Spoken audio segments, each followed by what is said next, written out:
بسم اللہ الرحمن الرحیم۔ سامعین، آج کے پروگرام میں ہم اس بات کا تذکرہ کرنے جا رہے ہیں کہ بہلول دانا نے ایک بیوقوف غلام کو جب وہ کشتی میں چلانے لگا کیسا سبق سکھایا اور اس کو خاموش کرا دیا۔ یہ واقعہ بریتی دنیا کے لیے ایک مثال بن گیا۔ آئیں دیکھتے ہیں کہ ہوا کیا ہے۔ شروع کرتے ہیں اللہ کا نام لے کر۔ چند روز ہوئے یہ خاکسار ایک کشتی میں بسرے گیا۔ اس میں اور لوگوں کے ساتھ بہلول بھی سوار تھا۔ اچانک ایک سوداگر کا غلام رونے لگا اور چلانے لگا، خدا کے لیے مجھے کشتی سے اتارو، نہیں تو میں مر جاؤں گا۔ خدا کے لیے اس کشتی کو واپس لے جاؤ، سمندر کی لہریں اسے الٹا دیں گی۔ خدا کے لیے ہم سب ڈوب جائیں گے، تمہیں خدا رسول کا واسطہ، کشتی کو روکو۔ اس سے ایک لمحہ برقرار نہیں آ رہا تھا اور اس کی چیخ و پکار سے کشتی میں سوار لوگ بہت پریشان ہو رہے تھے۔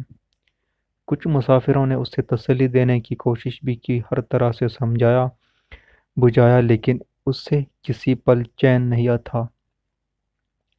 بہلول نے غلام کے مالک سے کہا، جناب، اگر آپ اجازت دیں تو میں آپ کے غلام کا خوف دور کر دوں۔ بیچارہ بہت پریشان ہے۔ نیکی اور پوچھ بھلا اس سے بہتر اور کیا بات ہوگی؟ اس کا کوئی بندوبست کرو۔ یہ خود تو پریشان ہے ہی، اس کی چیخ و پکار ہمارے دماغ پر بھی ہتھوڑے کی طرح برس رہی ہے۔ اللہ تمہیں جزائے خیر دے، اس سے پرسکون کر دو، سوداگر نے جلدی سے کہا۔ باقی لوگوں نے بھی اس کی ہاں میں ہاں ملائی۔ بہلول نے قریب بیٹھے ہوئے لوگوں سے کہا، بھائیوں، تمہیں زحمت تو ہوگی، ذرا اس بیچارے غلام کو اٹھا کر سمندر میں 3-4 ڈبکیاں تو دلوا دو۔ لوگ ہنس پڑے۔ کچھ نے حیران ہو کر اس کی طرف دیکھا۔ غلام اور زیادہ چیخ و پکار کرنے لگا۔ بہلول بولا، بھائیوں، جب اس کے مالک نے اجازت دی ہے تو تمہیں کیوں تامل ہے؟ شاباش، اٹھو، اس کو سمندر میں 2-4 غوطے دلوا دو۔ چلو بسم اللہ کرو۔ سوداگر نے اس کی تائید کی تو غلام کے قریب بیٹھے ہوئے لوگوں نے اس کو پکڑ لیا۔ غلام نے واویلا مچا کر آسمان سر پر اٹھا لیا۔ بہت ہاتھ پاؤں مارے مگر اس کی ایک نہیں چلی۔ کچھ آدمیوں نے اسے مضبوطی سے پکڑ لیا اور سمندر میں غوطے دینے لگے۔ وہ بچاؤ بچاؤ کا شور مچانے لگا۔ چند لمحوں بعد بہلول نے کہا، یار، اس بیچارے پر ترس کھاؤ اور اب بس کرو، اس کا علاج ہو گیا ہے۔ مسافروں نے اسے واپس کھینچ لیا۔ اس نے ہامتے کامتے اپنے ناک اور منہ سے پانی نکالا، بال پونچھے اور ایک کونے میں بالکل چپ بیٹھ رہا۔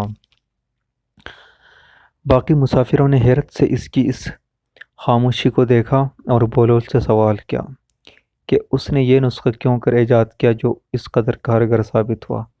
بہلول نے ہنس کر جواب دیا، اس بیچارے کو کشتی کے آرام کی قدر و قیمت کا اندازہ ہی نہیں تھا۔ سمندر میں غوطے کھا کر اسے یہ نکتہ سمجھ میں آ گیا ہے کہ کشتی سمندر کے مقابلے میں کتنی محفوظ ہے۔ ہارون مسکرایا، اس مسخرے کا بھی کوئی ایسا ہی علاج کرنا پڑے گا جو دیوانہ بن کر دوسروں کو دیوانہ بناتا پھرتا ہے۔